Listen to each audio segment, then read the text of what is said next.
আসসালামু আলাইকুম আঙ্কেল। ওয়ালাইকুম আসসালাম। বসুন। থ্যাংক ইউ তা বাবা, তোমাকে তো একটু চিনলাম না। আঙ্কেল। আমি সানি, পরির বয়ফ্রেন্ড।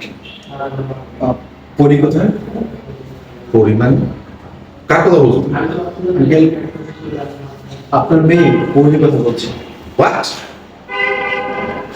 আমার মেয়ে পরি?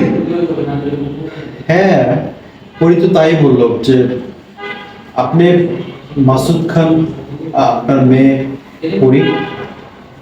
তা ঠিক আছে, আমার নাম তো তুমি ঠিকই বলেছো, আমি মাসুদ খান, কিন্তু পরি আমার মেয়ে, এটা কি পরি বলেছে? আমাকে তো তাই বললো, বাসায় অ্যাড্রেস এটাই দিয়েছে, আমি চলে আসলাম।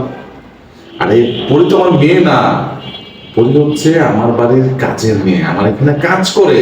হোয়াট? আপনার বাড়ির কাজের মেয়ে মানে? আমি বুঝলাম না আঙ্কেল, আপনি কি আমার সাথে প্রাণ করছেন? দেখো বাবা, তোমাদের এ যুগের ছেলে মেয়েদের এই একটা সমস্যা, যেটা সত্য সেটা সত্যভাবে বললে, সঠিকভাবে বললে তোমরা মেনে নিতে চাও না। আমি তোমার সাথে কেন প্র্যাঙ্ক করব, কেন আমি তোমাকে ভুল কথা বলবো, ভুল তথ্য দেবো? পরি আমার মেয়ে না, পরি হচ্ছে আমার বাড়ির কাজের মেয়ে। আঙ্কেল, আপনি এসব কি বলছেন? আমি পরীকে ভালোবাসি, পরী আমাকে ভালোবাসে। আর ও আজকে আপনার সাথে কথা বলার জন্য আমাকে ডেকেছে যে বাবার সাথে কথা বলবো বিয়ে নিয়ে, তুমি বাসায় এসো। আমি এর জন্যই তো।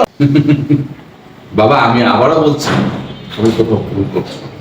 পরি আমার মেয়ে না, আর যেহেতু পরি আমার মেয়ে না, তাহলে আমি গার্ডিয়ান হয়ে পরির বিয়ের কথা কেন বলতে যাবো বলো?